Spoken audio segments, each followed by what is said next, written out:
हाँ जी दोस्तों, ਸਤਿ ਸ਼੍ਰੀ ਅਕਾਲ ਜੀ। ਮੈਂ ਰਮਨਦੀਪ ਸਿੰਘ ਇੱਕ ਵਾਰੀ ਫਿਰ ਹਾਜ਼ਰ ਹਾਂ ਤੁਹਾਡੇ ਆਪਣੇ ਚੈਨਲ ਰਮਨ ਇੰਸਟੀਚਿਊਟ ਦੇ ਅਤੇ ਸਵਾਗਤ ਕਰਦਾ ਜੀ ਸਾਰਿਆਂ ਦਾ ਇੱਕ ਵਾਰ ਤੋਂ ਫਿਰ ਇਸ ਚੈਨਲ ਉੱਤੇ। ਸੋ ਵੀਡੀਓ ਸ਼ੁਰੂ ਕਰਨ ਤੋਂ ਪਹਿਲਾਂ ਰਿਕੁਐਸਟ ਹੈ ਕਿ ਜਿਹੜੇ ਵਿਦਿਆਰਥੀ ਇਸ ਚੈਨਲ 'ਤੇ ਪਹਿਲੀ ਵਾਰ ਆਏ ਨੇ ਉਹ ਚੈਨਲ ਨੂੰ ਸਬਸਕ੍ਰਾਈਬ ਕਰ ਲੈਣ ਅਤੇ ਨਾਲ ਹੀ ਬੈਲ ਆਈਕਨ 'ਤੇ ਕਲਿੱਕ ਕਰ ਲੈਣ ਤਾਂ ਜੋ ਤੁਹਾਨੂੰ ਜਿਹੜੀ ਆਉਣ ਵਾਲੀ ਲੇਟੈਸਟ ਵੀਡੀਓ ਉਹ ਸਭ ਤੋਂ ਪਹਿਲਾਂ ਮਿਲਦੀ ਰਹੇ। ਸੋ ਇਸ ਚੈਨਲ ਦੇ ਉੱਤੇ ਪੀਐਸ ਟੈਟ, ਸੀ ਟੈਟ, ਮਾਸਟਰ ਕੇਡਰ, ਐਨਟੀਟੀ ਤੇ ਪਟਵਾਰੀ ਦੇ ਐਗਜ਼ਾਮ ਦੇ ਨਾਲ ਸੰਬੰਧਿਤ ਵੀਡੀਓਜ਼ ਅਪਲੋਡ ਕੀਤੀਆਂ ਜਾਂਦੀਆਂ ਨੇ। ਉਹ ਤੁਸੀਂ ਆਪਣੇ ਸਬਜੈਕਟ ਦੇ ਅਕੋਰਡਿੰਗ ਅਤੇ ਆਪਣੇ ਕੋਰਸ ਦੇ ਅਕੋਰਡਿੰਗ ਪਲੇਲਿਸਟ ਦੇ ਵਿੱਚੋਂ ਜਾ ਕੇ ਦੇਖ ਸਕਦੇ ਹੈਗੇ ਹੋਗੇ। ਸੋ ਅੱਜ ਦੇ ਸੈਸ਼ਨ ਦੇ ਵਿੱਚ ਅਸੀਂ ਪੰਜਾਬ ਬੋਰਡ ਦਾ ਜਿਹੜਾ 14 ਨੰਬਰ ਲੈਸਨ ਹੈ, ਸੋ ਫਸਟ ਪਾਰਟ ਇਸ ਦਾ ਕੰਪਲੀਟ ਹੋ ਚੁੱਕਿਆ। ਸੋ ਅੱਜ ਇਸ ਦਾ ਸੈਕੰਡ ਪਾਰਟ ਜਿਹੜਾ ਡਿਸਕਸ ਕਰਾਂਗੇ। ਭਾਰਤ 200 BC ਤੋਂ ਲੈ ਕੇ 300 AD ਤੱਕ, ਯਾਨੀ ਕਿ 200 ਈਸਵੀ ਪੂਰਵ ਤੋਂ ਲੈ ਕੇ 300 ਈਸਵੀ ਤੱਕ ਦਾ ਸਮਾਂ। ਸੋ ਪੰਜਾਬ ਬੋਰਡ ਦੀ 6ਵੀਂ ਕਲਾਸ ਦਾ 14 ਨੰਬਰ ਚੈਪਟਰ ਹੈਗਾ। ਸੋ ਇਸ ਹਿਸਟਰੀ ਦਾ ਹੈ। ਸੋ ਪਾਰਟ ਨੰਬਰ ਸੈਕੰਡ ਹੈ ਜੋ ਕਿ ਮਾਸਟਰ ਕੇਡਰ, ਐਨਟੀਟੀ, ਪਟਵਾਰੀ ਅਤੇ ਪੀਐਸ ਟੈਟ ਐਗਜ਼ਾਮ ਦੇ ਲਈ ਤੁਹਾਨੂੰ ਹੈਲਪਫੁਲ ਰਹੂਗਾ। ਸੋ ਇੱਕ ਸੀਰੀਜ਼ ਸ਼ੁਰੂ ਕੀਤੀ ਹੈ ਜਿਸ ਦੇ ਵਿੱਚ 6ਵੀਂ ਕਲਾਸ ਤੋਂ ਲੈ ਕੇ ਪਲੱਸ 2 ਤੱਕ ਦੀਆਂ NCERT ਅਤੇ ਪੰਜਾਬ ਬੋਰਡ ਦੀਆਂ ਸਾਰੀਆਂ ਕਲਾਸਿਸ ਦੀਆਂ ਥਿਊਰੀਜ਼ ਅਤੇ MCQ ਜਿਹੜੇ ਤੁਹਾਨੂੰ ਮਿਲਣਗੇ, ਜੋ ਕਿ ਤਕਰੀਬਨ ਹਰ ਇੱਕ ਐਗਜ਼ਾਮ ਦੇ ਲਈ ਤੁਹਾਨੂੰ ਹੈਲਪਫੁਲ ਰਹਿਣਗੇ। ਇਸ ਦੇ ਵਿੱਚ ਹਿਸਟਰੀ, ਜਿਓਗ੍ਰਾਫੀ, ਪੋਲੀਟੀਕਲ ਔਰ ਇਕਨੋਮਿਕਸ ਇਹ ਸਾਰੇ ਪਾਰਟ ਰਹਿਣਗੇ। ਸੋ ਸਾਰੇ ਤੁਹਾਨੂੰ ਹੌਲੀ ਹੌਲੀ ਅਵੇਲੇਬਲ ਹੁੰਦੇ ਰਹਿਣਗੇ। ਸੋ WhatsApp ਗਰੁੱਪ ਜੁਆਇਨ ਕਰਨ ਦੇ ਲਈ ਤੁਸੀਂ ਇਸ ਨੰਬਰ ਦੇ ਉੱਪਰ ਕੰਟੈਕਟ ਕਰ ਸਕਦੇ ਹੋ, ਜਿੱਥੇ ਤੁਹਾਨੂੰ ਇਹ ਸਾਰੀਆਂ PDF ਜਿਹੜੀਆਂ ਉਹ ਮਿਲਦੀਆਂ ਰਹਿਣਗੀਆਂ। ਸੋ ਇਹ ਗਰੁੱਪ ਪੇਡ ਅਗਰ ਤੁਸੀਂ ਜੁਆਇਨ ਕਰਨਾ ਚਾਹੁੰਦੇ ਹੋ ਤਾਂ ਫੀਸ ਪੇ ਕਰਕੇ ਇਸ ਦੇ ਵਿੱਚ ਐਡ ਹੋ ਸਕਦੇ ਹੋ। ਵੀਡੀਓ ਨੂੰ ਲਾਈਕ ਕਰਨਾ, ਸ਼ੇਅਰ ਕਰਨਾ ਅਤੇ ਕਮੈਂਟ ਸੈਸ਼ਨ ਦੇ ਵਿੱਚ ਆਪਣੇ ਸੁਝਾਅ ਦੇਣੇ ਤੁਸੀਂ ਨਾ ਭੁੱਲਿਆ ਕਰੋ। ਅਤੇ ਜਿਹੜੇ ਵਿਦਿਆਰਥੀ ਨਵੇਂ ਆਉਂਦੇ ਹੁੰਦੇ ਨੇ ਉਹ ਪਲੀਜ਼ ਚੈਨਲ ਨੂੰ ਸਬਸਕ੍ਰਾਈਬ ਜ਼ਰੂਰ ਕਰ ਲਿਆ ਕਰੋ। ਸੋ ਇਸ ਤੋਂ ਪਹਿਲਾਂ ਅਸੀਂ ਗੱਲ ਕਰ ਚੁੱਕੇ ਹੈਗੇ ਕਿ ਭਾਰਤ ਦੇ ਵਿੱਚ ਸਾਤਵਾਹਨ ਵੰਸ਼ ਕਿਹੜਾ ਕਿਸ ਤਰ੍ਹਾਂ ਦਾ ਸੀਗਾ, ਉਸ ਤੋਂ ਬਾਅਦ ਉਸ ਤਰੀਕੇ ਦਾ ਜਿਹੜਾ ਰਾਜ ਪ੍ਰਬੰਧ ਕਿਹੋ ਰਿਹਾ, ਸ਼ਾਸਨ ਪ੍ਰਬੰਧ ਕਿਹੋ ਜਿਹਾ ਰਿਹਾ ਹੈਗਾ ਗਾ ਨਾ।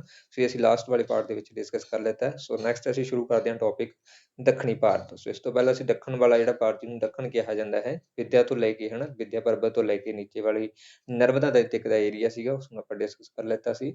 ਹੁਣ ਅਸੀਂ ਗੱਲ ਕਰਾਂਗੇ ਕਿ ਦੱਖਣੀ ਭਾਰਤ ਦੇ ਵਿੱਚ ਕਿਹੜੇ ਕਿਹੜੇ ਰਾਜਿਆਂ ਦਾ ਸ਼ਾਸਨ ਜਿਹੜਾ ਹੋ ਰਿਹਾ ਸੀ। ਸੋ ਇਹ ਜਿਹੜਾ ਅਸੀਂ 6ਵੀਂ ਦੇ ਲੈਵਲ ਦੇ ਅਕੋਰਡਿੰਗ ਕਰਾਂਗੇ, ਕਿਉਂਕਿ 6ਵੀਂ ਦੇ ਚੈਪਟਰ ਨੂੰ ਅਸੀਂ ਡਿਸਕਸ ਕਰ ਰਹੇ ਹੈਗੇ। ਔਰ ਹਾਂ, ਅਗਰ ਤੁਹਾਨੂੰ ਡਿਟੇਲ ਦੇ ਵਿੱਚ ਜਿਹੜੀਆਂ ਚੀਜ਼ਾਂ ਚਾਹੀਦੀਆਂ ਹੋਣਗੀਆਂ ਤਾਂ ਉਹਦੇ ਲਈ ਜਿਹੜਾ ਵੀ ਤੁਸੀਂ ਕੋਰਸ ਜੁਆਇਨ ਕੀਤਾ ਹੈ ਉਹਦੇ ਲਈ ਤੁਹਾਨੂੰ ਉਹਦੀਆਂ ਅਲੱਗ ਤੋਂ ਤਿਆਰੀਆਂ ਜਿਹੜੀਆਂ ਹੋਣੀਆਂ ਚਾਹੀਦੀਆਂ। ਸੋ ਇਹਦੇ ਜ਼ਰੀਏ ਕੁਝ ਬਰੀਕ ਚੀਜ਼ਾਂ ਜਿਹੜੀਆਂ ਵੱਡੀਆਂ ਥਿਊਰੀਜ਼ ਦੇ ਵਿੱਚ ਨਹੀਂ ਮਿਲ ਪਾਉਂਦੀਆਂ, ਸ਼ਾਇਦ ਮਿਸ ਹੋ ਜਾਂਦੀਆਂ ਨੇ ਜਾਂ ਨਹੀਂ ਰਹਿੰਦੀਆਂ ਹਨ, ਸੋ ਉਹਨਾਂ ਦੇ ਲਈ ਇਸ ਚੀਜ਼ ਨੂੰ ਕਵਰ ਕੀਤਾ ਗਿਆ ਤਾਂ ਕਿ ਤੁਸੀਂ ਉਸ ਚੀਜ਼ ਨੂੰ ਵੀ ਸਮਝ ਸਕੋ, ਛੋਟੀ ਤੋਂ ਛੋਟੀ ਚੀਜ਼ ਨੂੰ। ਸੋ ਦੱਖਣੀ ਭਾਰਤ ਦੇ ਵਿੱਚ ਕਿਸ ਤਰ੍ਹਾਂ ਦੇ ਜਿਹੜੇ ਰਾਜਾ ਜਾਂ ਸ਼ਾਸਨ ਹੋ ਰਿਹਾ ਸੀ। ਸੋ ਪਹਿਲਾਂ ਆਉਂਦਾ ਹੈ ਚੌਲ ਵੰਸ਼, ਜਿਹਨੂੰ ਚੌਲ ਵੰਸ਼ ਦੇ ਨਾਮ ਨਾਲ ਜਿਹੜਾ ਜਾਣਿਆ ਜਾਂਦਾ ਹੈ। ਸੋ ਚੌਲ ਜਿਹੜਾ ਮੰਡਲ ਸੀਗਾ, ਇਹ ਕੋਰੋਮੰਡਲ ਦਾ ਜਿਹੜਾ ਏਰੀਆ ਸੀਗਾ ਉਸ ਇਲਾਕੇ ਦੇ ਵਿੱਚ ਰਹਿੰਦੇ ਹੁੰਦੇ ਸੀਗੇ। ਸੋ ਚੌਲ ਰਾਜ ਜਿਹੜਾ ਉਹ ਕਾਵੇਰੀ ਜਿਹੜਾ ਡੈਲਟਾ ਹੈ, ਸੋ ਉਸਦੇ ਨਾਲ ਸਥਿਤ ਦਾ ਏਰੀਆ ਸੀਗਾ, ਉੱਥੇ ਇਹ ਲੋਕ ਪਾਏ ਜਾਂਦੇ ਸੀਗੇ। ਔਰ ਇਸ ਦੀ ਜਿਹੜੀ ਰਾਜਧਾਨੀ ਆ ਉਹ ਉਰਜ਼ਰ, ਜਿਹੜੀ ਕਿ ਵਰਤਮਾਨ ਸਮੇਂ ਤ੍ਰਿਚਨਾਪਲੀ ਦਾ ਜਿਹੜਾ ਇਲਾਕਾ ਹੈਗਾ ਉੱਥੋਂ ਦੀ ਮੰਨੀ ਜਾਂਦੀ ਸੀ। ਕੋਰੋਮੰਡਲ ਦਾ ਮਤਲਬ ਹੈ ਕਿ ਜਿਹੜਾ ਕੋਸਟਲ ਏਰੀਆ ਹੁੰਦਾ ਹੈ, ਕੋਸਟਲ ਏਰੀਏ ਦੇ ਨਾਲ ਲੱਗਦੇ ਇਲਾਕੇ ਹੁੰਦੇ ਨੇ, ਸੋ ਉਸਨੂੰ ਅਸੀਂ ਕੋਰੋਮੰਡਲ ਦੇ ਨਾਮ ਨਾਲ ਜਿਹੜਾ ਜਾਣਦੇ ਹਾਂ। ਸੋ ਇਸੇ ਤਰੀਕੇ ਨਾਲ ਜਿਵੇਂ ਦੱਖਣੀ ਭਾਰਤ ਦਾ ਤੁਸੀਂ ਦੇਖ ਰਹੇ ਹੋ ਨਾ, ਇਸ ਤਰੀਕੇ ਦੇ ਨਾਲ ਤਿਕੋਣਾ ਹੈ। ਸੋ ਇੱਧਰ ਅਰਬੀਅਨ ਸੀ ਆ ਗਿਆ ਹੈ, ਇੱਧਰ ਬੰਗਾਲ ਦੀ ਖਾੜੀ ਆ ਗਈ ਹੈ, ਇੱਧਰ ਇੰਡੀਅਨ ਓਸ਼ਨ ਆ ਗਿਆ ਹੈ। ਸੋ ਇਹ ਸਾਰੇ ਦਾ ਸਾਰਾ ਜਿਹੜਾ ਦੋਨੋਂ ਪਾਸੇ ਤੇ ਕਹਿ ਸਕਦੇ ਅਸੀਂ ਕੋਰੋਮੰਡਲ ਦੇ ਨਾਮ ਨਾਲ ਜਾਣਦੇ ਹੁੰਦੇ ਹੈਗੇ। ਠੀਕ ਹੈ, ਇਹਨਾਂ ਇਲਾਕਿਆਂ ਦੇ ਵਿੱਚ ਇਹਨਾਂ ਦਾ ਜਿਹੜਾ ਦਬਦਬਾ ਉਸ ਸਮੇਂ ਬਣਿਆ ਹੋਇਆ ਸੀਗਾ। ਸੋ ਇੱਕ ਪ੍ਰਸਿੱਧ ਚੋਲ ਰਾਜਾ ਜਿਸ ਦਾ ਨਾਮ ਕਾਰੀਕਲ ਸੀਗਾ, ਉਸਨੇ ਗਵਾਂਢੀ ਚੇਰ ਅਤੇ ਪਾਂਡੇਜ ਰਾਜਾਂ ਦੇ ਉੱਤੇ ਬਹੁਤ ਸਾਰੀਆਂ ਜਿਹੜੀਆਂ ਜਿੱਤਾਂ ਉਹ ਪ੍ਰਾਪਤ ਕੀਤੀਆਂ ਸੀਗੀਆਂ।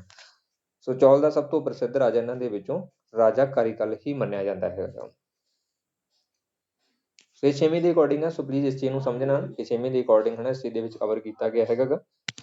ਸੋ ਨੈਕਸਟ ਵੰਸ਼ ਆ ਜਾਂਦਾ ਹੈ ਪਾਂਡੇਜ। ਸੋ ਪਾਂਡੇਜ ਵੰਸ਼ ਜਿਹੜਾ ਹੈਗਾ ਸੋ ਇਸ ਦੀ ਰਾਜਧਾਨੀ ਜਿਹੜੀ ਉਹ ਮਧੁਰਾ ਰਹੀ ਸੀਗੀ ਉਸ ਸਮੇਂ। ਸੋ ਪਾਂਡੇ ਰਾਜ ਆਪਣੇ ਮੋਤੀਆਂ ਦੇ ਵਪਾਰ ਦੇ ਲਈ ਪੂਰੇ ਸੰਸਾਰ ਦੇ ਵਿੱਚ ਪ੍ਰਸਿੱਧ ਸੀਗਾ, ਕਿਉਂਕਿ ਇੱਥੇ ਬੈਸਟ ਕੁਆਲਿਟੀ ਦੇ ਜਿਹੜੇ ਵਧੀਆ ਤਰੀਕੇ ਦੇ ਜਿਹੜੇ ਮੋਤੀ ਆ ਉਹ ਕ੍ਰੀਏਟ ਕੀਤੇ ਜਾਂਦੇ ਸੀ ਇੱਥੇ ਲੋਕਾਂ ਦੁਆਰਾ। ਸੋ ਜਿਹੜੇ ਕਿ ਵਿਦੇਸ਼ਾਂ ਦੇ ਵਿੱਚ ਭੇਜਣ ਦੀ ਬਹੁਤ ਵੱਡੀ ਮਾਤਰਾ ਦੇ ਵਿੱਚ ਜਿਹੜੀ ਡਿਮਾਂਡ ਆ ਉਹ ਉਸ ਸਮੇਂ ਰਹਿੰਦੀ ਹੁੰਦੀ ਸੀ ਜੀ। ਔਰ ਨਿਜੂਦਾਜਨ ਇੱਕ ਪ੍ਰਸਿੱਧ ਪਾਂਡੇ ਸ਼ਾਸਕ, ਮਥੁਰਾ ਵਿਖੇ ਹੋਣ ਵਾਲੀਆਂ ਮਹਾਨ ਸਾਹਿਤਿਕ ਸਭਾਵਾਂ ਦੇ ਸਪਰਸਤਾਂ ਦੇ ਵਿੱਚੋਂ ਸ਼ਾਇਦ ਇੱਕ ਸੀਗਾ। ਯਾਨੀ ਕਿ ਇੱਕ ਨੈਦੋਜੁਨਾ ਨਾਮ ਦਾ ਇੱਕ ਪ੍ਰਸਿੱਧ ਸ਼ਾਸਕ ਸੀਗਾ ਜਿਹੜਾ ਕਿ ਪਾਂਡੇਜ ਵੰਸ਼ ਦੇ ਵਿੱਚ ਆਉਂਦਾ ਸੀ। ਸੋ ਉਹ ਸਾਹਿਤਿਕ ਸਭਾਵਾਂ ਦੇ ਵਿੱਚ ਬਹੁਤ ਜ਼ਿਆਦਾ ਜਿਹੜਾ ਕਹਿ ਸਕਦੇ ਆ ਪਾਰਟੀਸਪੇਟ ਕਰਦਾ ਹੁੰਦਾ ਸੀ। ਇਸੇ ਆਧਾਰ ਦੇ ਉੱਪਰ ਉਸਨੂੰ ਇਸ ਸਭਾਵਾਂ ਦੇ ਵਿੱਚੋਂ ਇੱਕ ਪ੍ਰਮੁੱਖ ਸਰਪ੍ਰਸਤਾ ਦੇ ਨਾਮ ਨਾਲ ਜਿਹੜਾ ਜਾਣਿਆ ਜਾਂਦਾ ਹੈਗਾ, ਜੋ ਕਿ ਸਾਹਿਤ ਨੂੰ ਲੈ ਕੇ ਹੁੰਦੀਆਂ ਸੀ। ਕਿਉਂਕਿ ਸਾਹਿਤ ਦੇ ਵਿੱਚ ਕਾਫੀ ਸਾਰੇ ਜਿਹੜੇ ਰਾਜੇ ਆਪਾਂ ਦੇਖੇ ਹਨ ਇਤਿਹਾਸ ਦੇ ਵਿੱਚ ਇੰਟਰਸਟਡ ਰਹੇ ਨੇ, ਤਾਂ ਉਹਨਾਂ ਦੇ ਵਿੱਚੋਂ ਪਾਂਡੇ ਜਿਹੜਾ ਸੀਗਾ ਨੇਦੂਜਤਾਨ, ਇਹ ਵੀ ਇੱਕ ਇੰਟਰਸਟਡ ਵਿਅਕਤੀ ਸੀਗਾ ਉਸ ਦੇ ਵਿੱਚ, ਸਾਹਿਤ ਨੂੰ ਪੜ੍ਹਨ ਦੇ ਵਿੱਚ, ਕ੍ਰੀਏਟ ਕਰਨ ਦੇ ਵਿੱਚ। ਤੀਸਰਾ ਵੰਸ਼ ਜਿਹੜਾ ਚੇਰ ਵੰਸ਼ ਆ ਜਾਂਦਾ ਹੈਗਾ। ਸੋ ਚੇਰ ਜਿਹੜਾ ਹੈਗਾ ਇਹ ਚੇਰ ਰਾਜ ਜਿਹੜਾ ਉਹ ਰਾਜ ਜਾਂ ਕੇਰਲ ਪੁੱਤਰ, ਜਿਸ ਵਿੱਚ ਸਮੁੰਦਰ ਅਤੇ ਪੱਛਮੀ ਤੱਟਾਂ ਵਿਚਕਾਰਲੀ ਜ਼ਮੀਨ ਦੀ ਤੰਗ ਪੱਟੀ ਦੇ ਵਿੱਚ ਇਹ ਸ਼ਾਮਲ ਸੀਗੇ। ਕੇਰਲ ਪੁੱਤਰ ਹਨਾ ਕਿ ਜਾਣੀ ਕਿ ਕੇਰਲ ਵਾਲੇ ਇਲਾਕੇ ਜਾਂ ਪੱਛਮੀ ਤੱਟ ਦੇ ਉੱਪਰ ਜਿਹੜਾ ਅਸੀਂ ਕਹਿ ਸਕਦੇ ਹੈਗੇ ਹਾਂ ਇਲਾਕਾ ਹੁੰਦਾ ਹੈ ਨਾ, ਸੋ ਈਸਟਰਨ ਸਾਈਡ ਇਸ ਇਲਾਕੇ ਦੇ ਵਿੱਚ ਇਹਨਾਂ ਦਾ ਜਿਹੜਾ ਦਬਦਬਾ ਉਹ ਬਣਿਆ ਹੋਇਆ ਸੀ, ਇੱਥੇ ਇਹਨਾਂ ਨੇ ਸ਼ਾਸਨ ਜਿਹੜਾ ਉਹ ਕੀਤਾ ਹੋਇਆ ਸੀਗਾ। ਸੋ ਇਸ ਵਿੱਚ ਮਾਲਵਾਰ, ਕੋਚੀਨ, ਵਰਤਮਾਨ ਟਵਾਰ, ਟਰਾਵਨਕੋਰ ਇਹ ਇਲਾਕੇ ਜਿਹੜੇ ਸ਼ਾਮਲ ਸੀ, ਜਿੱਥੇ ਚੇਰ ਵੰਸ਼ ਨੇ ਆਪਣਾ ਜਿਹੜਾ ਸ਼ਾਸਨ ਆ ਉਹ ਐਸਟੈਬਲਿਸ਼ ਰੱਖਿਆ ਸੀਗਾ। ਇਸ ਦੀ ਰਾਜਧਾਨੀ ਜਿਹੜੀ ਉਹ ਵੰਜੀ ਰਹੀ ਸੀਗੀ। ਸੋ ਮੈਂ ਵੈਸੇ ਐਡ ਨਹੀਂ ਕੀਤੀ ਕਿਉਂਕਿ ਜ਼ਿਆਦਾ ਜਿਹੜੇ ਇਸ ਦੇ ਵਿੱਚ ਨਹੀਂ ਸੀਗਾ, ਸੋ ਜ਼ਿਆਦਾ ਹਨਾ ਤੁਹਾਨੂੰ ਰਾਜਧਾਨੀ ਵਗੈਰਾ ਜਿਹੜੀਆਂ ਮੇਨ ਚੀਜ਼ਾਂ ਨੇ ਉਹ ਮੈਂ ਫੋਕਸ ਕਰ ਲੈਤਾ ਹੈ ਤਾਂ ਕਿ ਤੁਹਾਨੂੰ ਨਾ ਉਸ ਚੀਜ਼ ਦਾ ਪਤਾ ਲੱਗ ਜਾਵੇ।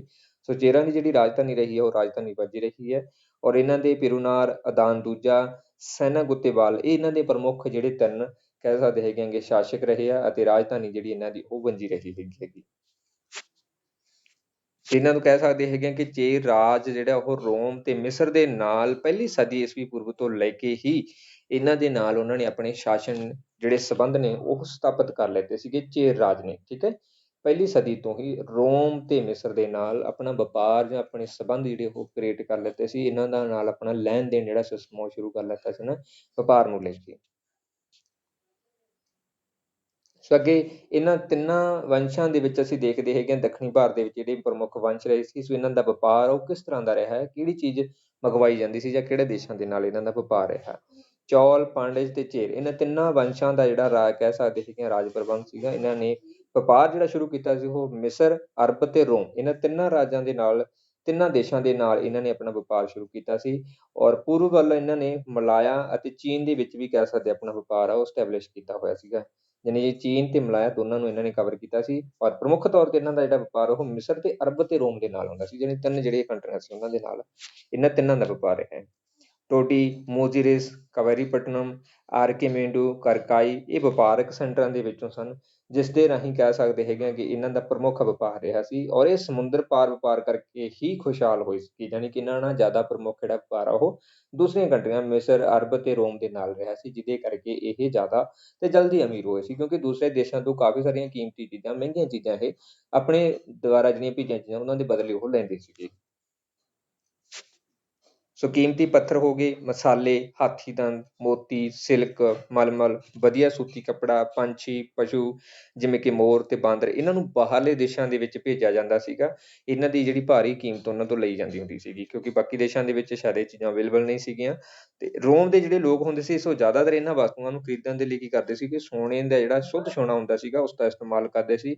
ਉਹਨਾਂ ਦੇ ਬਦਲੇ ਉਹ ਇਹ ਚੀਜ਼ ਨੂੰ ਜਿਹੜਾ ਖਰੀਦਦੇ ਹੁੰਦੇ ਸੀਗੇ, ਜਾਣੀ ਕੀਮਤੀ ਪੱਥਰ, ਹਾਥੀ ਦੰਦ, ਮੋਤੀ ਇਹ ਸਾਰਿਆਂ ਨੂੰ ਉਹ ਕੀ ਆ ਸੋਨੇ ਦੇ ਬਦਲੇ ਹੀ, ਜੋ ਕਿ ਬਹੁਤ ਜ਼ਿਆਦਾ ਪਿਓਰ ਹੁੰਦਾ ਸੀ, ਉਹਨਾਂ ਦੇ ਬਦਲੇ ਲੈਂਦੇ ਸੀ। ਇਸੇ ਕਰਕੇ ਹੀ ਜ਼ਿਆਦਾ ਦੱਖਣੀ ਭਾਰਤ ਦੇ ਲੋਕ ਜਿਹੜੇ ਸੀ ਉਹ ਜ਼ਿਆਦਾ ਅਮੀਰ ਹੋ ਗਏ ਸੀ, ਸੋ ਉਹਨਾਂ ਕੋਲ ਸੋਨਾ ਹੀ ਸੋਨਾ ਜਿਹੜਾ ਹੋ ਗਿਆ ਸੀਗਾ। ਠੀਕ ਹੈ, ਸੋ ਇਹ ਵੀ ਇੱਕ ਕਾਰਨ ਰਿਹਾ ਸੀਗਾ। ਸੋ ਜੀਵਨ ਦੀ ਗੱਲ ਕਰੀਏ ਉਹਨਾਂ ਦੇ, ਤਾਂ ਆਮ ਲੋਕਾਂ ਦਾ ਜਿਹੜਾ ਜੀਵਨ ਉਹ ਕਿਸ ਤਰ੍ਹਾਂ ਦਾ ਸੀ ਉਸ ਸਮੇਂ। ਸੋ ਦੱਖਣੀ ਭਾਰਤ ਦੇ ਜਿਹੜੇ ਜ਼ਿਆਦਾਤਰ ਲੋਕ ਹੁੰਦੇ ਸੀ ਉਹ ਤਕਰੀਬਨ ਜਿਹੜੇ ਉਹ ਪਿੰਡਾਂ ਦੇ ਵਿੱਚ ਹੀ ਰਹਿੰਦੇ ਹੁੰਦੇ ਸੀਗੇ, ਔਰ ਮੁੱਖ ਕਿੱਤਾ ਉਹਨਾਂ ਦਾ ਖੇਤੀਬਾੜੀ ਰਹਿੰਦਾ ਹੁੰਦਾ ਸੀਗਾ, ਕਿਉਂਕਿ ਤਕਰੀਬਨ ਪੂਰੇ ਭਾਰਤ ਦੇ ਵਿੱਚ ਅਸੀਂ ਦੇਖਿਆ ਹੈ ਜਿੰਨੀਆਂ ਵੀ ਸੱਭਿਅਤਾਵਾਂ ਰਹੀਆਂ ਨੇ ਤਾਂ ਭਾਰਤ ਦੇ ਵਿੱਚ ਤਕਰੀਬਨ ਹੀ ਖੇਤੀਬਾੜੀ ਦਾ ਧੰਦਾ ਜਿਹੜਾ ਉਹ ਮੁੱਖ ਰਿਹਾ ਕਿੱਤਾ ਰਿਹਾ ਹੈਗਾ ਗਾ। ਔਰ ਜ਼ਿਆਦਾਤਰ ਪਾਪੂਲੇਸ਼ਨ ਉਹ ਪਿੰਡਾਂ ਦੇ ਵਿੱਚ ਰਹਿੰਦੀ ਰਹੀ ਹੈਗੀ, ਬਟ ਕੁਝ ਜਿਹੜੇ ਕਹਿ ਸਕਦੇ ਹਾਂ ਸ਼ਾਹੀ ਖਾਨਦਾਨ ਦੇ ਜਾਂ ਕੁਝ ਅਮੀਰ ਲੋਕ ਹੁੰਦੇ ਸੀਗੇ ਉਹ ਤਕਰੀਬਨ ਜਿਹੜੇ ਨਗਰਾਂ ਦੇ ਵਿੱਚ ਰਹਿੰਦੇ ਸੀ, ਉਹ ਵੀ ਅੰਦਰੂਨੀ ਪਾਰਟ ਦੇ ਵਿੱਚ, ਤਾਂ ਕਿ ਕਿਸੇ ਵੀ ਤਰ੍ਹਾਂ ਦਾ ਕੋਈ ਸੁਰੱਖਿਆ ਨੂੰ ਲੈ ਕੇ ਕੋਈ ਜਿਹੜਾ ਦੁਰਘਟਨਾ ਜਿਹੜੀ ਉਹ ਨਾ ਵਾਪਰੇ। ਬਟ ਜਿਹੜੇ ਆਮ ਲੋਕ ਸੀ ਉਹ ਤਕਰੀਬਨ ਜਿਹੜੇ ਉਹ ਪਿੰਡਾਂ ਦੇ ਵਿੱਚ ਹੀ ਰਹਿੰਦੇ ਹੁੰਦੇ ਸੀਗੇ।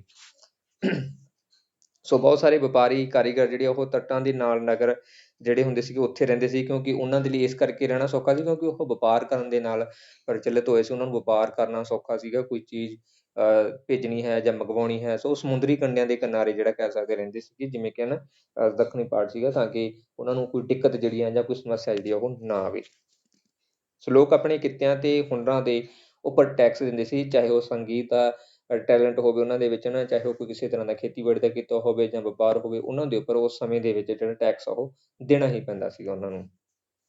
ਸੋ ਇਸ ਸਮੇਂ ਦੇ ਵਿੱਚ ਮਨੋਰੰਜਨ ਦੇ ਸਾਧਨ ਪ੍ਰਮੁੱਖ ਤੌਰ ਤੇ ਸੰਗੀਤ, ਨਾਚ, ਕਵਿਤਾ ਉਚਾਰਨ ਤੇ ਜੂਆ ਜਿਹੜੇ ਉਹ ਪ੍ਰਮੁੱਖ ਰਹੇ ਨੇ, ਸੋ ਇਸ ਸ਼ਾਸਨ ਦੇ ਦੌਰਾਨ। ਸੋ ਬੀਣਾ, ਬੰਸਰੀਆਂ, ਤਾਰਾਂ ਦੀ ਤਰੰਗ ਵਾਲੇ ਔਜ਼ਾਰ ਤੇ ਢੋਲ ਵਰਗੇ ਸੁਰੀਲੇ ਸੰਗੀਤ ਦੇ ਔਜ਼ਾਰ ਦੀ ਜਿਹੜੀ ਵਰਤੋਂ ਇਸ ਸਮੇਂ ਕੀਤੀ ਜਾਂਦੀ ਸੀਗੀ, ਸੋ ਇਹ ਪ੍ਰਮੁੱਖ ਉਸ ਸਮੇਂ ਦੇ ਵਿੱਚ ਮਨੋਰੰਜਨ ਦੇ ਸਾਧਨਾਂ ਦੇ ਵਿੱਚ ਸ਼ਾਮਲ ਸੀਗੇ। ਸੋ ਇਹ ਸੀ ਲੋਕਾਂ ਦੇ ਉਸ ਸਮੇਂ ਦਾ ਜੀਵਨ ਕਿ ਕਿਹੋ ਜਿਹਾ ਸੀ ਨਾ, ਕਿਹੋ ਜਿਹਾ ਸਿਸਟਮ ਉਹਨਾਂ ਦਾ ਸੀਗਾ। ਸੋ ਅੱਗੇ ਆਉਂਦਾ ਹੈ ਧਰਮ, ਕਿ ਲੋਕਾਂ ਦੇ ਵਿੱਚ ਕਿਹੋ ਜਿਹਾ ਧਰਮ ਜਿਹੜਾ ਉਹ ਪ੍ਰਚਲਿਤ ਸੀਗਾ। ਸੋ ਜ਼ਿਆਦਾਤਰ ਇਸ ਸਮੇਂ ਦੇ ਵਿੱਚ ਕਹਿ ਸਕਦੇ ਹੈਗੇ ਆਂਗੇ ਕਿ ਵੈਦਿਕ ਦੇਵਤੇ ਸੀਗੇ ਜਿਹੜੇ, ਉਹਨਾਂ ਦੀ ਪੂਜਾ ਕੀਤੀ ਜਾਂਦੀ ਸੀਗੀ। ਨਾਲ ਹੀ ਇਹਨਾਂ ਦੇ ਬੁੱਧ ਮਤ, ਜੈਨ ਮਤ ਜਿਹੜੇ ਸਿਧਾਂਤ ਨੇ ਉਹ ਵੀ ਬਹੁਤ ਜ਼ਿਆਦਾ ਜਿਹੜਾ ਦੱਖਣੀ ਲੋਕਾਂ ਦੇ ਵਿੱਚ ਮਸ਼ਹੂਰ ਸੀਗੇ। ਹਾਲਾਂਕਿ ਦੋਨੋਂ ਸੀਗੇ, ਤਿੰਨੋਂ ਚਾਰ ਜਿਹੜੇ ਧਰਮ ਇੱਥੇ ਪ੍ਰਚਲਿਤ ਸੀ, ਬਟ ਫਿਰ ਵੀ ਹਨਾ ਜ਼ਿਆਦਾਤਰ ਕਹਿ ਸਕਦੇ ਹਾਂ ਕਿ ਵੈਦਿਕ ਦੇਵਤੇ ਸੀਗੇ ਜਿਹੜੇ, ਉਹਨਾਂ ਦੀ ਪੂਜਾ ਉਹ ਜ਼ਿਆਦਾ ਕੀਤੀ ਜਾਂਦੀ ਹੁੰਦੀ ਸੀ ਇਸ ਸਮੇਂ ਦੇ ਦੌਰਾਨ। ਉੱਤਰ ਦਿਸ਼ਾ ਦੇ ਵਿੱਚ ਕਾਰਤਿਕ ਨਾਂ ਦਾ ਜਿਹੜਾ ਕਹਿ ਸਕਦੇ ਹਾਂ ਨਾਂ ਨਾਲ ਜਾਣਿਆ ਵਾਲਾ ਮੋਰਗਨ, ਦੱਖਣ ਦੇ ਵਿੱਚ ਇੱਕ ਪ੍ਰਸਿੱਧ ਦੇਵਤਾ ਸੀਗਾ ਜਿਸ ਦਾ ਨਾਮ ਮੋਰਗਨ ਮੰਨਿਆ ਜਾਂਦਾ ਸੀਗਾ। ਠੀਕ ਹੈ, ਉੱਤਰ ਦਿਸ਼ਾ ਦੇ ਵਿੱਚ ਕਾਰਤਿਕ ਨਾਂ ਸੀ, ਦੱਖਣ ਦੇ ਵਿੱਚ ਇਸ ਨੂੰ ਮੋਰਗਨ ਦੇ ਨਾਮ ਨਾਲ ਜਿਹੜਾ ਜਾਣਿਆ ਜਾਂਦਾ ਸੀ। ਸੋ ਇੱਕ ਪ੍ਰਸਿੱਧ ਦੇਵਤਾ ਸੀ ਜੋ ਕਿ ਵੈਦਿਕ ਦੇਵਤਿਆਂ ਦੇ ਵਿੱਚ ਸ਼ਾਮਲ ਸੀ ਉਸ ਸਮੇਂ। ਤਟੀ ਇਲਾਕਿਆਂ ਦੇ ਵਿੱਚ ਜਿਹੜੇ ਰਹਿੰਦੇ ਸੀਗੇ ਲੋਕ, ਉਹ ਜ਼ਿਆਦਾਤਰ ਜਿਹੜੇ ਸਮੁੰਦਰੀ ਦੇਵਤਿਆਂ ਦੇ ਰੂਪ ਦੇ ਵਿੱਚ ਪੂਜਾ ਕਰਦੇ ਹੁੰਦੇ ਸੀ, ਕਿਉਂਕਿ ਉਹਨਾਂ ਦਾ ਜਿਹੜਾ ਇਲਾਕਾ ਸੀ ਉਹ ਸਮੁੰਦਰੀ ਸੀਗਾ। ਬਹੁਤ ਸਾਰੀਆਂ ਜਿਹੜੀਆਂ ਘਟਨਾਵਾਂ ਉੱਥੇ ਵਾਪਰ ਜਾਂਦੀਆਂ ਸੀ, ਸੁਨਾਮੀ ਵਰਗਾ ਹਨਾ, ਜਾਂ ਬਾਰਿਸ਼ ਵਗੈਰਾ ਹੋ ਜਾਂਦੀ ਸੀ। ਉਸਨੂੰ ਰੋਕਣ ਦੇ ਲਈ ਫਿਰ ਉਹ ਸਮੁੰਦਰੀ ਦੇਵਤੇ ਦੀ ਜਿਹੜੀ ਪੂਜਾ ਕਰਦੇ ਸੀ, ਤਾਂ ਕਿ ਇਸ ਤਰ੍ਹਾਂ ਦੀਆਂ ਜਿਹੜੀਆਂ ਸਮੱਸਿਆਵਾਂ ਨੇ ਉਹਨਾਂ ਤੋਂ ਆਪਣਾ ਛੁਟਕਾਰਾ ਪਾ ਸਕਣ, ਉਸਦੀ ਪੂਜਾ ਕਰਕੇ, ਉਸਨੂੰ ਖੁਸ਼ ਕਰਕੇ। ਈਸਾਈ ਮਤ, ਸੋ ਈਸਾਈ ਮਤ ਵੀ ਇਸ ਸਮੇਂ ਦੇ ਦੌਰਾਨ ਜਿਹੜਾ ਉਹ ਪ੍ਰਚਲਿਤ ਹੋਇਆ ਸੀ ਭਾਰਤ ਦੇ ਵਿੱਚ। ਸੋ 100 ਈਸਵੀ ਵਿੱਚ ਪੱਛਮੀ ਏਸ਼ੀਆ ਦੇ ਵਿੱਚ ਇੱਕ ਨਵਾਂ ਧਰਮ ਈਸਾਈ ਮਤ ਉਤਪੰਨ ਹੋਇਆ ਸੀ, ਜੋ ਕਿ ਭਾਰਤ ਦੇ ਵਿੱਚ ਵਿਦੇਸ਼ੀਆਂ ਦੇ ਦੁਆਰਾ ਲਿਆਂਦਾ ਗਿਆ ਸੀਗਾ, ਜਿਸ ਨੂੰ ਅਸੀਂ ਕ੍ਰਿਸਚਨ ਜਿਹੜਾ ਕਹਿ ਦਿੰਦੇ ਹੈਗੇ ਆਗੇ।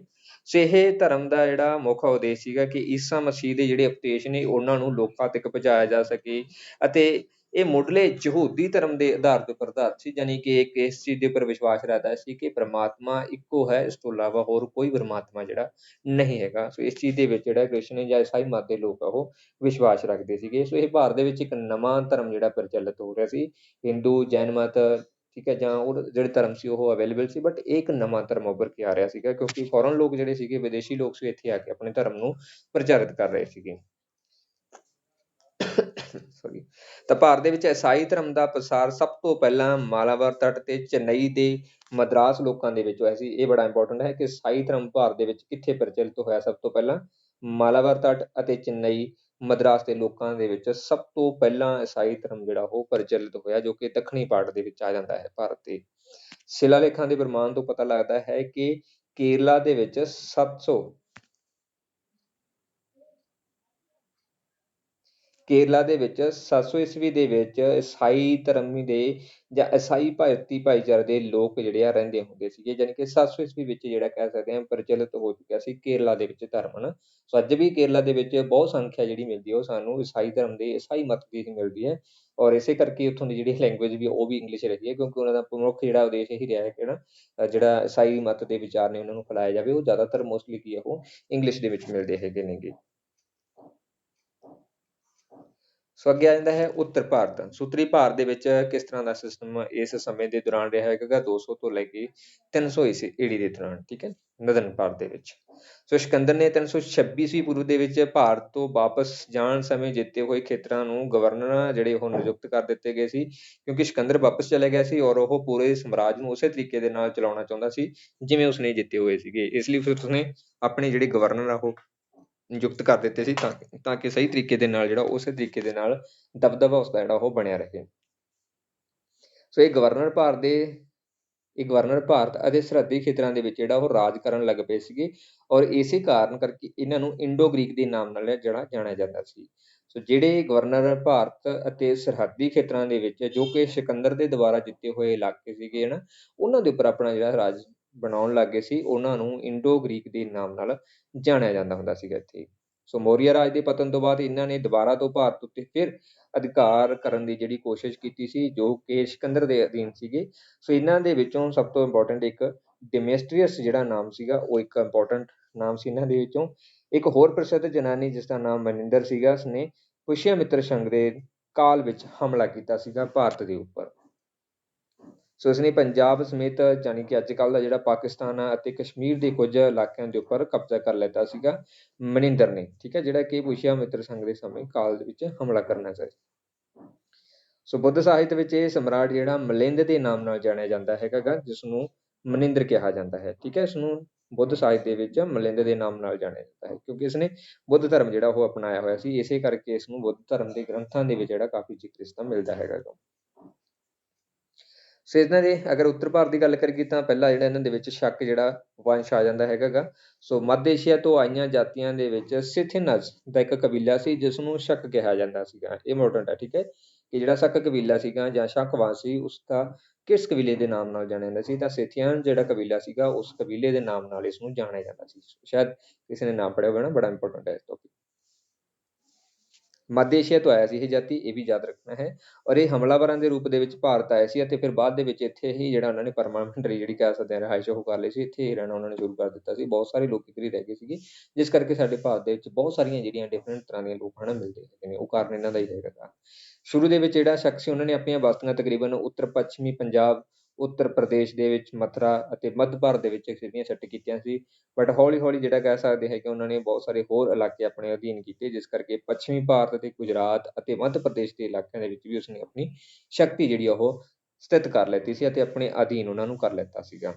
ਰੁਦਰਮਾਨ ਪਹਿਲਾ ਜਿਸਨੇ 200 ਈਸਵੀ ਦੇ ਵਿੱਚ ਰਾਜ ਕੀਤਾ ਸੀ ਅਤੇ ਬਹੁਤ ਮਸ਼ਹੂਰ ਸ਼ਕ ਰਾਜਾ ਜਿਹੜਾ ਹੋ ਰਿਹਾ ਸੀਗਾ। ਠੀਕ ਹੈ, ਇੰਪੋਰਟੈਂਟ ਹੈ ਕਿ ਪਹਿਲਾ ਰਾਜਾ ਸੀ ਰੁਦਰਮਾਨ ਪਹਿਲਾ, ਜਿਸਨੇ 200 ਈਸਵੀ ਦੇ ਵਿੱਚ ਕਹਿ ਸਕਦੇ ਹਾਂ ਕਿ ਪ੍ਰਸਿੱਧ ਜਿਹੜਾ ਸ਼ਾਸਨ ਆਪਣਾ ਸਟੈਬਲਿਸ਼ ਕਰ ਲਿੱਤਾ ਸੀਗਾ। ਸੋ ਚੌਥੀ ਸਦੀ ਦੇ ਅਖੀਰ ਦੇ ਵਿੱਚ ਚੌਥੀ ਸਦੀ ਦੇ ਅਖੀਰ ਦੇ ਵਿੱਚ ਗੁਪਤ ਸਮਰਾਟ ਚੰਦਰਗੁਪਤ ਦੂਜਾ ਵਿਕਰਮਦਿੱਤ ਨੇ ਸ਼ਕ ਨੂੰ ਜਿੱਤ ਕੇ ਉਹਨਾਂ ਦੇ ਸ਼ਾਸਨ ਦਾ ਜਿਹੜਾ ਉਹ ਅੰਤ ਕਰ ਦਿੱਤਾ ਸੀ। ਚੌਥੀ ਸਦੀ ਦੇ ਵਿੱਚ ਗੁਪਤ ਸਮਰਾਟ ਚੰਦਰਗੁਪਤ ਦੂਜਾ, ਜਿਸਨੇ ਵਿਕਰਮਦਿੱਤ ਨੇ ਸ਼ਕ ਨੂੰ ਜਿੱਤ ਕੇ ਇਸ ਸ਼ਾਸਨ ਦਾ ਤਕਰੀਬਨ ਪੂਰਨ ਤੌਰ ਦੇ ਉੱਪਰ ਅੰਤ ਕਰ ਦਿੱਤਾ ਸੀਗਾ। ਇਸ ਤੋਂ ਅੱਗੇ ਆਉਂਦਾ ਹੈ ਪੱਲਵ ਵੰਸ਼, ਜਿਹੜਾ ਕਿ ਉੱਤਰੀ ਭਾਰਤ ਦੇ ਵਿੱਚ ਰਿਹਾ ਸੀਗਾ। ਸੋ ਪੱਲਵ ਜਿਨ੍ਹਾਂ ਨੂੰ ਅੰਗਰੇਜ਼ੀ ਦੇ ਵਿੱਚ ਪਾਰਥੀਅਨ ਕਿਹਾ ਜਾਂਦਾ ਹੈ। ਸੋ ਬਹੁਤ ਸਾਰੀਆਂ ਚੀਜ਼ਾਂ ਹਨ ਇਸ ਚੈਪਟਰ ਦੇ ਵਿੱਚ ਮਿਲਦੀਆਂ ਨੇ, ਸ਼ਾਇਦ ਜਿਹੜੀ ਆਪਾਂ ਨੂੰ ਅਲੱਗ ਦੂਸਰੀਆਂ ਥਿਊਰੀਆਂ ਦੇ ਵਿੱਚੋਂ ਨਾ ਮਿਲਦੀਆਂ ਹੋਣ। ਸੋ ਇਸੇ ਕਰਕੇ ਇਹਨਾਂ ਨੂੰ ਆਪਾਂ ਡਿਸਕਸ ਕੀਤਾ ਹੈ। ਸੋ ਇਹ ਜਿਹੜੀ ਹੈ ਈਰਾਨ ਤੋਂ ਆਉਣ ਵਾਲਾ ਇੱਕ ਵਿਦੇਸ਼ੀ ਹੋਰ ਕਬੀਲਾ ਸੀਗਾ। ਸੋ ਜਿਹੜੇ ਪੱਲਵ ਸੀ ਇਹ ਈਰਾਨ ਤੋਂ ਆਏ ਹੋਏ ਸੀਗੇ ਭਾਰਤ ਦੇ ਵਿੱਚ, ਠੀਕ ਹੈ। ਔਰ ਜਿਹੜੇ ਦੂਸਰੇ ਸੀਗੇ ਸ਼ਕ ਉਹ ਮੱਧ ਏਸ਼ੀਆ ਦੇ ਵਿੱਚੋਂ ਆਏ ਹੋਏ ਲੋਕ ਸੀਗੇ। ਸੋ ਗੌਡ ਫਰਨੀਜ਼ ਇਹਨਾਂ ਦਾ ਇੱਕ ਮਸ਼ਹੂਰ ਰਾਜਾ ਹੁੰਦਾ ਸੀਗਾ, ਜਿਸਨੂੰ ਬਹੁਤ ਸਾਰੀ ਜਿਹੜੀ ਪ੍ਰਸਿੱਧੀ ਉਸ ਸਮੇਂ ਦੇ ਵਿੱਚ ਮਿਲੀ ਹੋਈ ਸੀ। ਇੱਕ ਪ੍ਰਸਿੱਧ ਰਾਜਾ ਉਸ ਸਮੇਂ ਦਾ ਸੀਗਾ। ਸੋ ਇਸਨੇ ਤਾਂਬੇ ਦੇ ਸਿੱਕੇ ਜਿਹੜੇ ਉਹ ਜਾਰੀ ਕੀਤੇ ਸੀ, ਜਿਸਦਾ ਨਾਮ ਗੌਡ ਆਫ ਫਰਨੀਜ਼ ਸੀਗਾ ਅਤੇ ਇਸਨੇ ਤਾਂਬੇ ਦੇ ਸਿੱਕੇ ਜਿਹੜੇ ਉਹ ਭਾਰਤ ਦੇ ਵਿੱਚ ਜਾਰੀ ਕਰ ਦਿੱਤੇ ਸੀਗੇ। ਪੱਲਵ ਰਾਜ ਜਿਹੜਾ ਉਹ ਪੰਜਾਬ ਅਤੇ ਪੱਛਮੀ ਉੱਤਰ ਪ੍ਰਦੇਸ਼ ਤੱਕ ਦਾ ਜਿਹੜਾ ਏਰੀਆ ਉਸ ਦੇ ਵਿੱਚ ਫੈਲਿਆ ਹੋਇਆ ਸੀਗਾ। ਸੋ ਗੌਡ ਫਰਨੀਜ਼ ਦੀ ਮੌਤ ਤੋਂ ਬਾਅਦ ਪੱਲਵ ਰਾਜ ਦਾ ਜਿਹੜਾ ਅੰਤ ਹੋ ਗਿਆ ਸੀ ਅਤੇ ਉਸ ਸਮੇਂ ਦੇ ਨਾਲ ਭਾਰਤੀ ਸਾਮਰਾਜ ਜਿਹੜਾ ਇਹ ਹਿੱਸਾ ਬਣ ਗਏ ਸੀਗੇ। ਇਸ ਤਰੀਕੇ ਦੇ ਨਾਲ ਜਿਹੜੇ ਲੋਕ ਆਏ ਸੀਗੇ ਉਹ ਭਾਰਤ ਦੇ ਵਿੱਚ ਹੀ ਰਹਿਣਾ ਸ਼ੁਰੂ ਕਰ ਦਿੱਤਾ ਸੀ ਉਹਨਾਂ ਨੇ, ਠੀਕ ਹੈ। ਇਸ ਤੋਂ ਬਾਅਦ ਜਿਹੜਾ ਕੁਸ਼ਾਣ ਵੰਸ਼ ਆਉਂਦਾ ਹੈ। ਸੋ ਕੁਸ਼ਾਣ ਵੀ ਇੱਕ ਬੜਾ ਇੰਪੋਰਟੈਂਟ ਨਾ ਪਾਰਟ ਰੋਲ ਅਦਾ ਕਰਦਾ ਹੈਗਾ ਭਾਰਤ ਦੇ ਵਿੱਚ। ਸੇ ਵੀ ਮੱਧ ਏਸ਼ੀਆ ਤੋਂ ਆਇਆ ਹੋਇਆ ਇੱਕ ਹੋਰ ਕਬੀਲਾ ਸੀਗਾ। ਸੋ ਤਕਰੀਬਨ ਜਿਹੜੇ ਵੀ ਹਮਲਾਵਰ ਆਏ ਨੇ ਉਹ ਤਕਰੀਬਨ ਮੱਧ ਏਸ਼ੀਆ ਦੇ ਵਿੱਚੋਂ ਆਏ ਹੋਏ ਹੈਗੇ ਨੇ ਭਾਰਤ ਦੇ ਵਿੱਚ। ਸੋ ਕੁਸ਼ਾਣ ਵੀ ਜਿਹੜੇ ਉਹ ਮੱਧ ਏਸ਼ੀਆ ਤੋਂ ਆਏ ਹੋਏ ਲੋਕ ਸੀਗੇ ਭਾਰਤ ਦੇ ਵਿੱਚ। ਸੋ ਕਬੀਲੇ ਸੀਗੇ ਔਰ ਇਹ ਚੀਨ ਦੀ ਸਰਹੱਦ ਦੇ ਨਾਲ ਰਹਿਣ ਵਾਲੇ ਲੋਕ ਸੀਗੇ। ਚੀਨ ਦੀ ਜਿਹੜੀ ਸਰਹੱਦ ਆ ਉਸ ਦੇ ਨਾਲ ਉੱਤਰ ਵੱਲ ਜਿਹੜਾ ਕਹਿ ਸਕਦੇ ਹੋ ਮੱਧ ਏਸ਼ੀਆ ਦੇ ਵਿੱਚ ਇਹ ਰਹਿੰਦੇ ਹੁੰਦੇ ਸੀਗੇ। ਪੱਛਮ ਦਿਸ਼ਾ ਦੇ ਵੱਲ ਯਾਤਰਾ ਕਰਦੇ ਹੋਏ ਉਹ 100 ਈਸਵੀ ਪੂਰਵ ਦੇ ਵਿੱਚ ਅਫਗਾਨਿਸਤਾਨ ਦੇ ਵਿੱਚ ਪਹੁੰਚੇ ਸੀਗੇ। ਉਸ ਤੋਂ ਬਾਅਦ ਇਹਨਾਂ ਨੇ ਪੰਜਾਬ ਦੇ ਵੱਲ ਜਾਂ ਭਾਰਤ ਦੇ ਵੱਲ ਆਪਣਾ ਜਿਹੜਾ ਰੁਖ ਜਿਹੜਾ ਉਹ ਕੀਤਾ ਸੀਗਾ। ਇਹਨਾਂ ਦੇ ਰਾਜਾ ਕੋਜ਼ੇਲ ਕੈਡਫਿਸ ਸੀਗਾ, ਜਿਸਨੇ ਪੰਜਾਬ ਦੇ ਉੱਪਰ ਅਧਿਕਾਰ ਕੀਤਾ ਸੀ ਪਹਿਲੋਂ ਪਹਿਲ। 100 ਈਸਵੀ ਦੇ ਵਿੱਚ ਇਹ ਅਫਗਾਨਿਸਤਾਨ ਪਹੁੰਚੇ। ਇਸ ਤੋਂ ਬਾਅਦ ਰਾਜਾ ਕੋਜ਼ਰਫਿਸ ਸੀਗਾ, ਜਿਸਨੇ ਪੰਜਾਬ ਦੇ ਉੱਪਰ ਆਪਣਾ ਅਧਿਕਾਰ ਜਿਹੜਾ ਸਟੈਬਲਿਸ਼ ਕਰ ਲਿੱਤਾ ਸੀਗਾ। ਇਸ ਵੰਸ਼ ਦਾ ਸਭ ਤੋਂ ਪ੍ਰਸਿੱਧ ਰਾਜਾ ਕਨਿਸ਼ਕ ਮੰਨਿਆ ਜਾਂਦਾ ਹੈ। ਸੋ ਕਨਿਸ਼ਕ ਜਿਹੜਾ ਇੱਕ ਬਹੁਤ ਇੰਪੋਰਟੈਂਟ ਰੋਲ ਅਦਾ ਕਰਦਾ ਹੈ ਪੂਰੀ ਦੀ ਪੂਰੀ ਹਿਸਟਰੀ ਦੇ ਵਿੱਚ। ਸੋ ਇਸ ਕਰਕੇ ਇਸ ਨੂੰ ਹਨਾ ਵੈਸੇ ਵੀ ਉਸ ਵੰਸ਼ ਦਾ ਜਿਹੜਾ ਸ਼ਕਤੀਸ਼ਾਲੀ ਮੰਨਿਆ ਤੇ ਇਤਿਹਾਸ ਦੇ ਵਿੱਚ ਵੀ ਇਸਦਾ ਇੱਕ ਅਲੱਗ ਤੋਂ ਸਥਾਨ ਹੈਗਾ। ਸੋ ਇਸਨੇ ਤਕਰੀਬਨ 78 ਤੋਂ ਲੈ ਕੇ 102 ਈਸਵੀ ਪੂਰਵ ਤੱਕ ਜਿਹੜਾ ਇਸਨੇ ਸ਼ਾਸਨ ਕੀਤਾ ਸੀਗਾ। ਸੋ ਇੱਕ ਮਹਾਨ ਜੇਤੂ ਰਿਹਾ ਆਪਣੇ ਸਮੇਂ ਦੇ ਵਿੱਚ ਔਰ ਇਸਨੇ ਬਿਹਾਰ ਤੇ ਕਿਹੜਾ ਆਪਣੇ ਸਾਮਰਾਜ ਦਾ ਉਹ ਵਿਸਤਾਰ ਕਰ ਦਿੱਤਾ ਸੀਗਾ। ਕਾਫੀ ਵਾਸਟ ਏਰੀਏ ਦੇ ਵਿੱਚ ਇਸਨੇ ਉਸਨੂੰ ਸਥਿਤ ਕਰ ਲਿੱਤਾ ਸੀਗਾ ਔਰ ਇਸਦੇ ਰਾਜ ਵਿੱਚ ਮੱਧ ਭਾਰਤ, ਗੁਜਰਾਤ, ਸਿੰਧ, ਪੰਜਾਬ, ਅਫਗਾਨਿਸਤਾਨ ਅਤੇ ਬਲਖ ਦੇ ਜਿਹੜੇ ਇਲਾਕੇ ਆ ਉਹ ਸ਼ਾਮਲ ਕੀਤੇ ਗਏ ਸੀਗੇ। ਸੋ ਯਾਨੀ ਕਿ ਕਾਫੀ ਵਾਸਟ ਏਰੀਆ ਇਸਨੇ ਕੀਤਾ ਸੀਗਾ ਔਰ ਇਸ ਰਾਜੇ ਨੇ ਕਨਿਸ਼ਕ ਨੇ ਚੀਨੀ ਸੈਨਾਪਤੀ ਪਾਓ ਚਾਓ ਦੇ ਨਾਲ ਵੀ ਜਿਹੜਾ ਯੁੱਧ ਕੀਤਾ ਸੀਗਾ। ਠੀਕ ਹੈ, ਇਹ ਵੀ ਕੁਐਸਚਨ ਬਣ ਜਾਂਦਾ ਹੈ ਕਿ ਕਿਸ ਭਾਰਤੀ ਸ਼ਾਸਕ ਨੇ ਹਨਾ ਜਾਂ ਕਹਿ ਸਕਦੇ ਹਾਂ ਕਿਸ ਸ਼ਾਸਕ ਨੇ ਚੀਨੀ ਸੈਨਾਪਤੀ ਦੇ ਨਾਲ ਯੁੱਧ ਕੀਤਾ ਸੀ, ਤਾਂ ਉਹ ਕਨਿਸ਼ਕ ਸੀਗਾ, ਜਿਸਨੂੰ ਪਾਓ ਚਿੰਗ ਦੇ ਨਾਮ ਨਾਲ ਜਾਣਿਆ ਜਾਂਦਾ ਸੀਗਾ। ਸੋ ਇਹ ਕਨਿਸ਼ਕ ਦੀ ਇੱਕ ਤਸਵੀਰ ਹੈ ਜਿਸ ਦੇ ਵਿੱਚ ਕਨਿਸ਼ਕ ਦਾ ਜਿਹੜਾ ਬੁੱਤ ਬਣਿਆ ਹੋਇਆ, ਬਟ ਇਸ ਦੇ ਵਿੱਚ ਇਸਦਾ ਸਿਰ ਜਿਹੜਾ ਉਹ ਸ਼ਾਮਲ ਨਹੀਂ ਹੈ, ਸਿਰਫ ਧੜ ਹੀ ਹੈਗੀ। ਠੀਕ ਹੈ, ਸੋ ਇਹ ਬਟ ਇਸ ਦਾ ਇੰਪੋਰਟੈਂਟ ਹੈ। ਠੀਕ ਹੈ ਜੀ। ਸੋ ਅਸ਼ੋਕ ਦੀ ਤਰ੍ਹਾਂ ਜਿਹੜਾ ਕਨਿਸ਼ਕ ਸੀਗਾ ਸੋ ਉਹ ਵੀ ਬੁੱਧ ਧਰਮ ਨੂੰ ਹੀ ਮੰਨਦਾ ਸੀ, ਬੁੱਧ ਧਰਮ ਦੇ ਸਿਧਾਂਤਾਂ ਦੇ ਉੱਪਰ ਹੀ ਚੱਲਦਾ ਸੀਗਾ। ਸੋ ਬੁੱਧ ਧਰਮ ਦੇ ਜਿਹੜੇ ਉਦੇਸ਼ ਨੇ ਉਹ ਬੜੇ ਈਜ਼ੀ ਸੀ ਨਾ ਔਰ ਲੋਕਾਂ ਦੇ ਪੱਖ ਦੇ ਹੁੰਦੇ ਸੀਗੇ। ਸੋ ਇਸ ਕਰਕੇ ਅਸ਼ੋਕ ਦੀ ਤਰ੍ਹਾਂ ਜਿਹੜਾ ਕਨਿਸ਼ਕ ਨੇ ਵੀ ਕਹਿ ਸਕਦੇ ਹਾਂ ਬੁੱਧ ਧਰਮ ਨੂੰ ਜਿਹੜਾ ਅਪਣਾਇਆ ਹੋਇਆ ਸੀਗਾ। ਔਰ ਕਨਿਸ਼ਕ ਨੇ ਕਸ਼ਮੀਰ ਦੇ ਵਿੱਚ ਬੁੱਧ ਧਰਮ ਦੇ ਵਿਦਵਾਨਾਂ ਦੀ ਸਭਾ ਬੁਲਾਈ ਸੀਗੀ, ਜਿਸ ਨੂੰ ਚੌਥੀ ਬੁੱਧ ਸਭਾ ਦੇ ਨਾਲ ਜਿਹੜਾ ਜਾਣਿਆ ਜਾਂਦਾ ਹੈ, ਠੀਕ ਹੈ, ਕਨਿਸ਼ਕ ਨੇ। ਇਹ ਵੀ ਇੰਪੋਰਟੈਂਟ ਹੈਗਾ ਗਾ। ਸੋ ਇਸ ਤੋਂ ਇਲਾਵਾ ਉਸਨੇ ਬਹੁਤ ਸਾਰੇ ਬੁੱਧ ਦੇ ਸਤੂਪ ਵਿਵਹਾਰ ਜਿਹੜੇ ਉਹ ਬੁਲਾਏ ਸੀਗੇ, ਬਣਵਾਏ ਸੀਗੇ ਸਤੂਪ ਵਗੈਰਾ, ਹਨਾ। ਸੋ ਕਨਿਸ਼ਕ ਦੇ ਦਰਬਾਰ ਦੇ ਵਿੱਚ ਇੱਕ ਪ੍ਰਮੁੱਖ ਵਿਦਵਾਨ ਸੀ ਜਿਸ ਦਾ ਨਾਮ ਅਸ਼ਵ ਘੋਸ਼ ਸੀਗਾ। ਸੋ ਇਹ ਉਸ ਸਮੇਂ ਦੇ ਪ੍ਰਸਿੱਧ ਵਿਦਵਾਨਾਂ ਦੇ ਵਿੱਚ ਸ਼ਾਮਲ ਆਉਂਦਾ ਸੀਗਾ। ਸੋ ਕਨਿਸ਼ਕ ਜਿਹੜਾ ਉਹ ਕਲਾ ਨੂੰ ਬਹੁਤ ਜਿਹੜਾ ਕਹਿ ਸਕਦੇ ਪਸੰਦ ਕਰਦਾ ਸੀ, ਇਸ ਕਰਕੇ ਉਹਨੇ ਬਹੁਤ ਸਾਰੀਆਂ ਕਰਤੀਆਂ, ਬਹੁਤ ਸਾਰੇ ਜਿਹੜੇ ਗ੍ਰੇਟਸ ਜਿਹੜੀਆਂ ਦਿਖਾਈਆਂ ਨੇ, ਹਨਾ। ਔਰ ਉੱਤਰੀ ਪੱਛਮੀ ਪਾਕਿਸਤਾਨ ਦੇ ਵਿੱਚ ਗੰਧਾਰ ਦਾ ਖੇਤਰ ਜਿਹੜਾ ਉਹ ਬੌਧ ਕਲਾ ਦੇ ਲਈ ਪ੍ਰਸਿੱਧ ਮੰਨਿਆ ਗਿਆ ਸੀਗਾ ਉਸ ਸਮੇਂ ਦੇ ਵਿੱਚ। ਯੂਨਾਨੀ ਅਤੇ ਭਾਰਤੀ ਮਿਲੀ ਜੁਲੀ ਜਿਹੜੀ ਕਲਾ ਹੈ ਉਸ ਨੂੰ ਗੰਧਾਰ ਕਲਾ ਦੇ ਨਾਮ ਨਾਲ ਜਾਣਿਆ ਜਾਂਦਾ ਹੈ। ਬਹੁਤ ਇੰਪੋਰਟੈਂਟ ਜਿਹੜਾ ਹੈ ਬਣਦਾ ਇੱਥੇ, ਯੂਨਾਨੀ ਅਤੇ ਭਾਰਤੀ ਮਿਲੀ ਜੁਲੀ ਜਿਹੜੀ ਸਭਿਅਤਾ ਹੈਗੀ ਹੈ ਜੀ, ਠੀਕ ਹੈ, ਉਸ ਚੀਜ਼ ਨੂੰ ਗੰਧਾਰ ਕਲਾ ਦੇ ਨਾਮ ਨਾਲ ਜਾਣਿਆ ਜਾਂਦਾ ਹੈ। ਇਹ ਵੀ ਇੰਪੋਰਟੈਂਟ ਹੈ। ਸੋ ਇਸੇ ਤਰ੍ਹਾਂ ਮਥੁਰਾ ਵੀ ਜਿਹੜਾ ਕਲਾ ਦਾ ਉਸ ਸਮੇਂ ਦੇ ਵਿੱਚ ਇੱਕ ਪ੍ਰਸਿੱਧ ਕੇਂਦਰ ਰਿਹਾ ਹੈਗਾ ਗਾ, ਜਿਸ ਦੇ ਵਿੱਚ ਬੁੱਧ ਧਰਮ ਨੂੰ ਲੈ ਕੇ ਜਾਂ ਬਹੁਤ ਸਾਰੇ ਹੋਰ ਸਤੂਪ ਜਿਹੜੇ ਦੇਖਣ ਨੂੰ ਮਿਲਦੇ ਹੈਗੇ ਆ ਜੀ। ਸੋ ਕੁਸ਼ਾਣ ਕਾਲ ਦੇ ਵਿੱਚ ਇੱਥੇ ਬਹੁਤ ਸਾਰੀਆਂ ਜਿਹੜੀਆਂ ਸੁੰਦਰ ਮੂਰਤੀਆਂ ਬਣਾਈਆਂ ਗਈਆਂ ਸੀ। ਸੋ ਇਹ ਗੰਧਾਰ ਦੇ ਵਿੱਚ ਸਥਿਤ ਮਹਾਤਮਾ ਬੁੱਧ ਦੀ ਮੂਰਤੀ ਹੈਗੀ ਹੈ, ਜੋ ਕਿ ਕਨਿਸ਼ਕ ਦੇ ਸਮੇਂ ਦੇ ਦੁਆਰਾ ਬਣਾਈ ਗਈ ਸੀਗੀ। ਔਰ ਕਨਿਸ਼ਕ ਦੇ ਸਮੇਂ ਜਿਹੜੇ ਬੁੱਧ ਦੀ ਮੂਰਤੀ ਪੂਜਾ ਦੀ ਸ਼ੁਰੂਆਤ ਆ ਉਹ ਹੋ ਚੁੱਕੀ ਸੀਗੀ, ਯਾਨੀ ਕਿ ਲੋਕ ਜਿਹੜੇ ਆ ਉਹ ਪੂਜਾ ਕਰਨੀ ਸ਼ੁਰੂ ਕਰ ਦਿੱਤੀ ਸੀਗੀ। ਸਿਧਾਂਤਾਂ ਨੂੰ ਥੋੜ੍ਹਾ ਜਿਹਾ ਅਲੱਗ ਹੋ ਗਏ ਸੀ, ਬਟ ਪੂਜਾ ਕਰਨੀ ਸ਼ੁਰੂ ਕਰ ਦਿੱਤੀ ਸੀਗੀ। ਔਰ ਕਨਿਸ਼ਕ ਦੇ ਸਮੇਂ ਸੋਨੇ ਦੇ ਤਾਂਬੇ ਦੇ ਸਿੱਕੇ ਜਿਹੜੇ ਆ ਉਹ ਜਾਰੀ ਹੋ ਚੁੱਕੇ ਸੀਗੇ, ਯਾਨੀ ਕਿ ਕਨਿਸ਼ਕ ਨੇ ਸੋਨੇ ਦੇ ਸਿੱਕੇ ਜਾਰੀ ਕੀਤੇ ਸੀ। ਹਰੇਕ ਬੰਦਾ ਉਸ ਸਮੇਂ ਸੋਨੇ ਦਾ ਜਿਹੜਾ ਕਹਿ ਸਕਦੇ ਹਾਂ ਨਾ ਆਦੀ ਹੋ ਚੁੱਕਿਆ ਸੀਗਾ, ਕਿਉਂਕਿ ਸਿੱਕੇ ਉਹਨਾਂ ਕੋਲ ਹੁੰਦੇ ਸੀ ਤਾਂ ਬਹੁਤ ਜ਼ਿਆਦਾ ਕਹਿ ਸਕਦੇ ਹਾਂ ਅਮੀਰ ਹੁੰਦੇ ਸੀਗੇ ਅੱਜ ਦੇ ਮੁਕਾਬਲੇ, ਜੇਕਰ ਸੋਨੇ ਦੇ ਸਿੱਕੇ ਹੋਣ ਤਾਂ, ਹਨਾ। ਸੋ ਇਤਿਹਾਸ ਦੇ ਵਿੱਚ ਇੱਕ ਮਹਾਨ ਸ਼ਾਸਕ ਦੇ ਰੂਪ ਦੇ ਵਿੱਚ ਇਸਨੂੰ ਜਿਹੜਾ ਮਾਨਤਾ ਦਿੱਤੀ ਗਈ ਹੈਗੀ ਆ ਕਿ ਬਹੁਤ ਸਾਰੇ ਜਿਹੜੇ ਇਹਨੇ ਕੰਮ ਕੀਤੇ ਆ ਸਮਾਜ ਭਲਾਈ ਦੇ ਲੋਕਾਂ ਦੇ ਲਈ, ਹਨਾ। ਇਹ ਚੀਜ਼ਾਂ ਸੀਗੀਆਂ। ਔਰ ਕਨਿਸ਼ਕ ਦੇ ਬਾਅਦ ਵੰਸ਼ 'ਚ ਹਵੰਸ਼ਕ ਵਾਸੂਦੇਵ ਜਿਹੜੇ ਉਹ ਪ੍ਰਮੁੱਖ ਕੁਸ਼ਾਣ ਰਾਜਿਆਂ ਦੇ ਵਿੱਚ ਰਹੇ ਨੇ, ਬਟ ਇਹ ਜ਼ਿਆਦਾ ਸ਼ਕਤੀਸ਼ਾਲੀ ਨਹੀਂ ਸੀ, ਜਿਸ ਕਰਕੇ ਇਹਨਾਂ ਦਾ ਸ਼ਾਸਨ ਪ੍ਰਬੰਧ ਖਤਮ ਹੋ ਗਿਆ ਅਤੇ ਇੱਕ ਪਤਨ ਦੇ ਵੱਲ ਇਹ ਚਲੇ ਜਾਣਗੇ। ਔਰ ਤੀਜੀ ਸਦੀ ਈਸਵੀ ਪੂਰਵ ਦੇ ਵਿੱਚ ਕੁਸ਼ਾਣ ਰਾਜ ਦਾ, ਕੁਸ਼ਾਣ ਵੰਸ਼ ਦਾ ਜਿਹੜਾ ਉਹ ਅੰਤ ਹੋ ਚੁੱਕਿਆ ਸੀਗਾ।